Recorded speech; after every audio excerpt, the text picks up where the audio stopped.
and welcome to today's online class for class 12. Solid and liquid are not very compressible state. That's why pressure do not affect solid and liquid that much as it affects the gaseous state. That's why when a gaseous solid dissolved in a liquid solvent, we need to consider pressure effect alongside the temperature effect also. Now let's take consideration of this experiment for the solubility of gas. A gas, when introduced into a closed container containing a liquid solvent, at the beginning of the introduction of this process, solubility process, the gaseous molecule collide with the liquid surface and tends to get dissolved into the liquid. The opposite reaction also occurs where the gaseous molecule dissolved within the liquid tried to leave the liquid to get into the gaseous state again. Now this both opposite reaction occurs simultaneously. Obviously at the beginning the rate of dissolution of gas into the liquid is more compared to the dissolved gas molecule leaving of dissolved gas molecule from the liquid. But with the time, when the concentration of gas molecule into the liquid increases, the backward reaction, which is leaving of gas molecule from the liquid, increases, and the dissolution of gas molecule from the gaseous state to liquid state decreases. Comes a point at equilibrium when these two opposing reactions, the rate of these two opposite reaction becomes equal, making a point where the concentration of gas molecule at the gaseous state and the concentration of the gas molecule in the liquid state remains constant. Still, whether both the reaction is happening or not doesn't matter, but their remaining concentration at the both phase remain constant. At this stage, we can say that the certain amount of liquid, the amount of gas that certain amount of liquid can absorb, can dissolve, it has reached that limit, and we can say that the liquid has reached its saturation point and the dissolution process has occurred. Unlike solubility of solid solute in liquid solvent, solubility of gaseous solute in liquid solvent affected by three factors. First factor is the nature of gas and liquid themselves. Easily liquefiable gases are more highly soluble in liquid as the intermolecular force of attraction between the gas and liquid is much more in them. On the other hand, not easily liquefiable gases are not highly soluble in liquid solvent due to the weak intermolecular force of attraction between the gas and the liquid.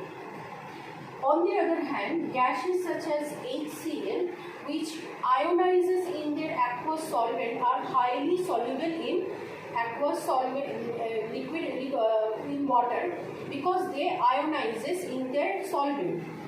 Same goes for gases like ammonia, which react with the solvent like water to produce ammonium gas, NH4O plus, ammonium ion and OH minus in the solvent.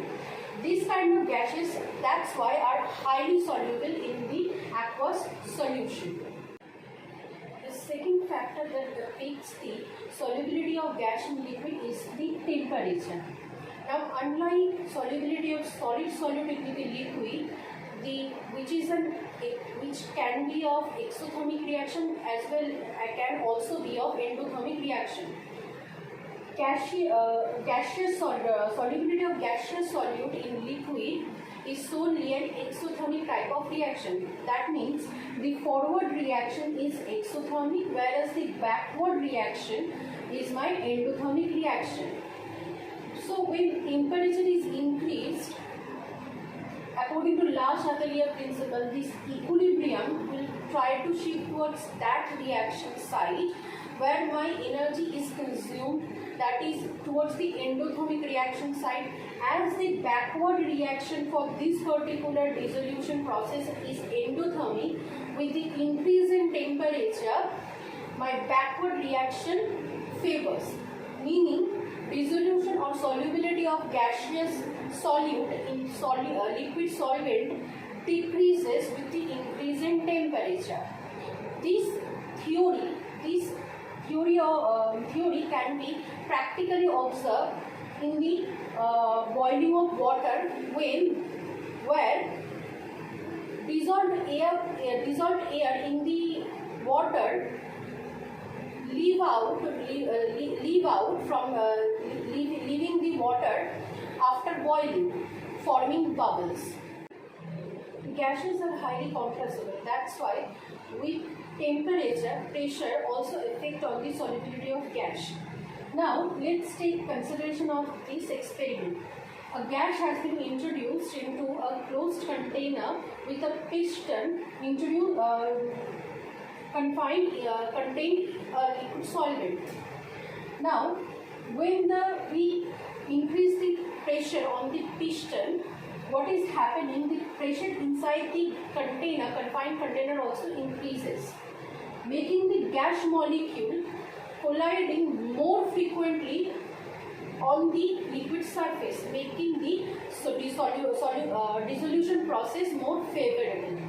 That's why with the increase in pressure, the solubility gas in a certain amount of liquid also increases. The effect of pressure on the solubility of gas into liquid was studied by Henry, and he gave a statement in the form of a law stating that the solubility of a gas in a liquid, in a certain amount of liquid, is directly proportional with its pressure at constant temperature when the gas is in equilibrium with its solution. Now what it's trying to say is that when the pressure of the gas over the liquid, over the solution is extremely high, the solubility of the gas into the liquid is extremely high. Similar goes for the opposite case. When the pressure of the gas is low, the solubility of the gas inside the liquid will also be low. This thing can also be stated like in a mathematical equation where pressure of the gas, if you take the pressure of the gas as P and the mole fraction of the gas molecule dissolved in the solution is taken as X, then you can write that P is directly proportional to X. Then you can say that P is equals to Kh into X, where Kh is nothing but my proportionality constant known as Henry's constant. Then you can say that Kh equals to P by X, where X is my mole fraction which contains no unit. Therefore, unit of Kh is equal to the unit of the pressure taken, like atm bar, etc.